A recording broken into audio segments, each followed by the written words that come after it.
दोस्तों आपका share track में स्वागत है। मैं राज बोल रहा हूँ। आज के एपिसोड में ये अपने मिनी सीरीज़ का 5वां एपिसोड है, जिसमें हमने ह्यूमन इम्यून सिस्टम के बारे में जानकारी ली। CD4 cell, CD8 cell, B cell, antibody, antigen, इन सब के बारे में हमने जानकारी ली। और चौथे एपिसोड में हमने mRNA के बारे में जानकारी ली कि mRNA किस तरह से काम करती है, mRNA वैक्सीन किस तरह से काम करते हैं और एंटीबॉडी किस तरह से हमें कीटाणुओं से बचाता है। तो इसके बाद हमने 3 HIV mRNA वैक्सीन्स के बारे में जानकारी ली कि वो किस तरह से काम करते हैं और उनका FDA अप्रूवल में कौन सा स्टेटस है अभी। आज के एपिसोड में हम बात करेंगे AGT103-T, जो HIV के लिए फंक्शनल क्योर है। हम ये सब टर्म्स भी दोबारा एक्सप्लेन करेंगे कि फंक्शनल क्योर क्या होता है। और इसके बाद अगर हमारे पास अगर टाइम रहे तो हम आज EBT101 के बारे में भी बात करेंगे। लेकिन अगर ये वीडियो 10 मिनट से ज़्यादा हो गया तो EBT101 अगले फ्राइडे में आपको पेश करूँगा। सो चलिए शुरुआत करते हैं इस एपिसोड का।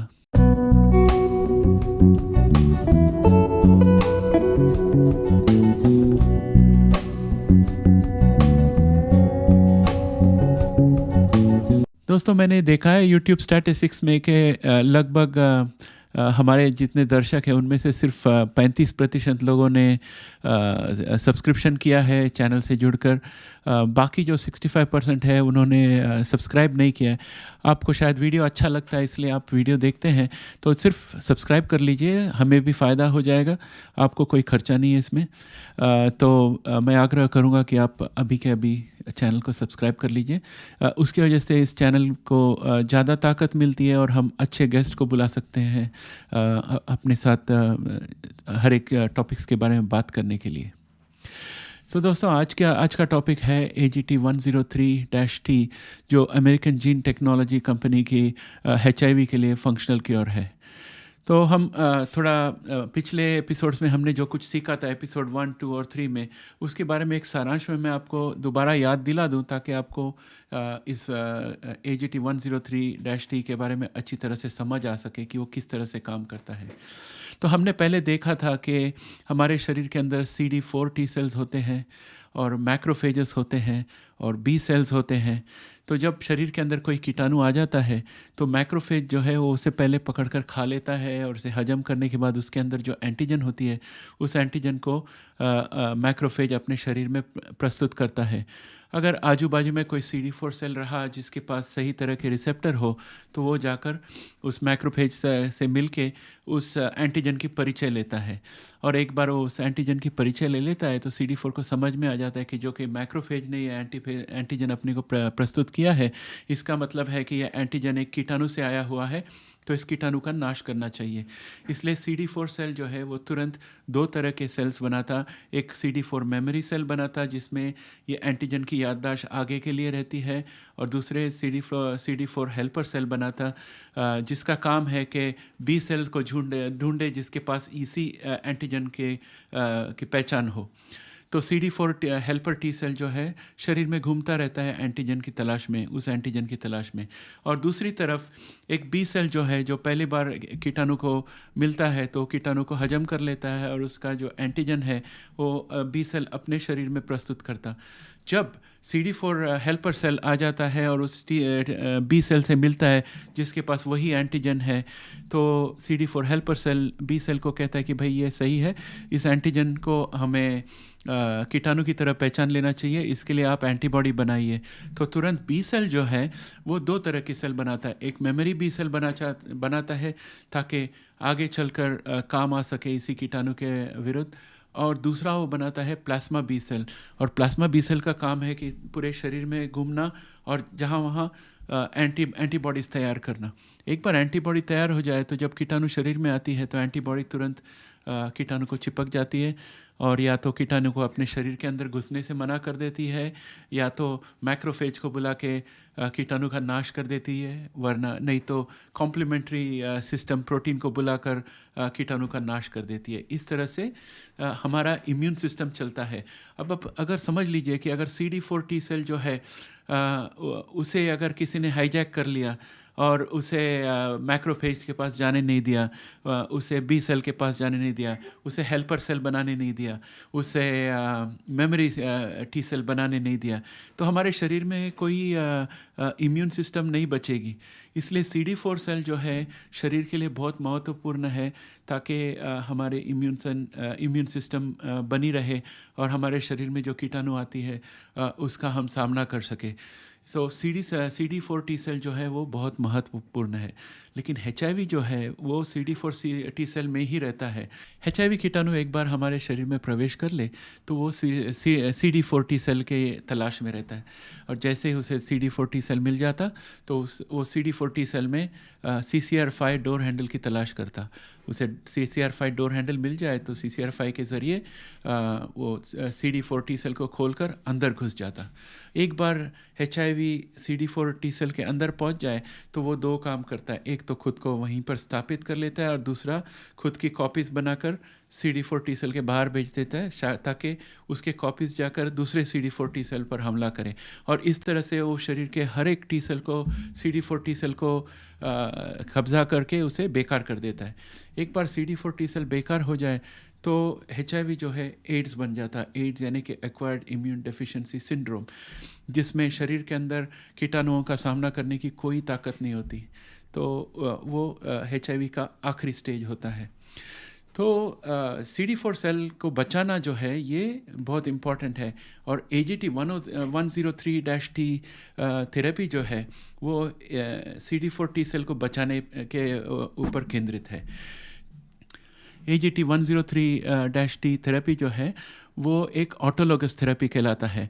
ऑटोलोगस का मतलब है कि पेशेंट के शरीर से ही सेल निकाल कर उसे चेंज कर दोबारा वापस उसे पेशेंट के शरीर में डाल दें।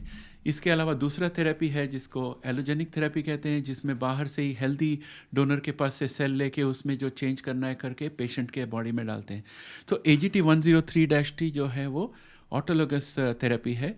इसकी वजह से HIV पेशेंट के शरीर में से खून निकालकर उसमें से CD4 टी सेल निकालकर उस CD4 टी सेल को अमेरिकन जीन टेक्नोलॉजी कंपनी जो है उसके पास जो टेक्नोलॉजी है उसको इस्तेमाल करके CD4 टी सेल में से CCR5 हैंडल को निकाल देती है। अगर CCR5 हैंडल नहीं रहे CD4 टी सेल में तो HIV को अंदर घुसने के लिए जगह ही नहीं मिलेगी। समझ लीजिए आप एक रूम के अंदर जाना चाहते हैं तो डोर हैंडल पकड़कर आप डोर खोलते हैं, फिर अंदर जा सकते हैं। अगर डोर हैंडल ही न रहे तो आप डोर कैसे खोलोगे? डोर तो बंद का बंद रहेगा। तो ये पहला स्ट्रेटजी है AGT 103-T का।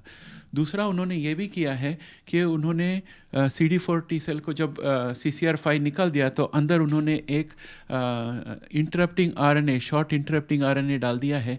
और ये शॉर्ट इंटरप्टिंग RNA का काम है कि अगर समझ लो एक HIV की म्यूटेशन हो गई जिसके वजह से वो CCR5 के बिना भी CD4 के अंदर घुस जाए, तो ये CD4 सेल के अंदर जो शॉर्ट इंटरप्टिंग RNA है वो HIV कीटाणु के एकदम मुख्य स्तर पे जाकर चिपक जाता है, जिसकी वजह से HIV न स्थापित हो सकता है न खुद की कॉपीज़ बना सकता। तो उस तरह से CD4 सेल को AGT 103-T थेरेपी जो है वो बचा लेती है। तो ये है तरीका जिससे AGT 103-T काम करती है। तो अभी आप समझ गए होंगे कि ये थेरेपी किस तरह से आपको फ़ायदा हो सकता है। अगर आपको HIV हो तो ये थेरेपी लॉन्ग टर्म में आपको इस तरह से प्रोटेक्ट कर सकता है। लेकिन इसे हम फंक्शनल क्योर क्यों कहते हैं? इसे स्टेरलाइजिंग क्योर क्यों नहीं कह सकते? बात यह है कि जब तक आपके शरीर के अंदर HIV कीटाणु छिपे रहे, जो डॉर्मेंट रहे, यानी कि जो छुपे हुए कीटाणु है HIV के, वो हमेशा के लिए छुपे रहते हैं। और जब फंक्शनल क्योर निकल जाता है, आर्ट थेरेपी निकल जाती है, तो वो नए कॉपीज़ बनाकर शरीर में भेजता है CD4 सेल को हमला करने के लिए। तो जब तक हमें यह पता न चल जाए कि ये HIV कीटाणु किस तरह से छिप जाता है और HIV कीटाणु क्यों छिपे हुए स्तर से शरीर में वापस आता है, जब तक ये ज्ञान हमें न मिले तब तक हम HIV को पूरी तरह से शरीर से बाहर निकल कर AGT 103 के सामने प्रस्तुत करके उसका नाश नहीं कर सकते। इसके वजह से AGT 103-T थेरेपी जो है उसे फंक्शनल क्योर कहते हैं। जब तक ये हमारे शरीर में है तब तक एचआईवी जो है उसको छुपे ही रहना पड़ेगा, शरीर के बाहर नहीं, शरीर के अंदर प्रस्तुत नहीं हो सकता। जहाँ छुपा है वहीं पर रहना पड़ेगा उसे। इसलिए हम इसे फंक्शनल क्योर कहते हैं। अगर कोई एक दिन ऐसा आ जाए जब हमें पूरी जानकारी मिल जाए कि किस तरह से एचआईवी छिपता है और किस तरह से वो छिपे हुए जगह से निकलता है, तो तब हम उसे ढूंढ ढूंढ के बाहर निकाल सकते हैं और AGT103 उसका खात्मा कर सकता है।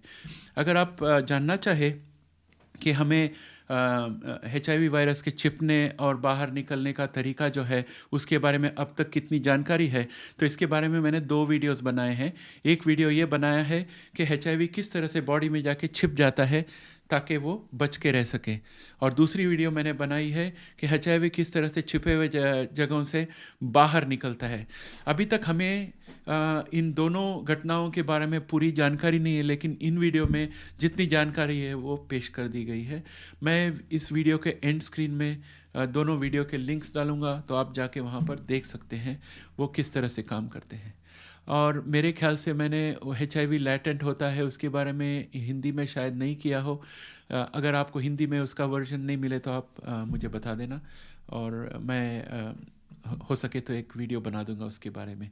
अगला वीडियो हमारा होगा EBT101 के बारे में, जो बहुत ही अलग तरीके से काम करता है। वो CD4 के पीछे नहीं बल्कि HIV वायरस के पीछे ही डायरेक्ट पड़ जाता है। तो उसके बारे में हम जानकारी अगले एपिसोड में लेंगे। अब तक के लिए इतना ही। मैं आपको मिलूँगा अगले एपिसोड में। Bye for now.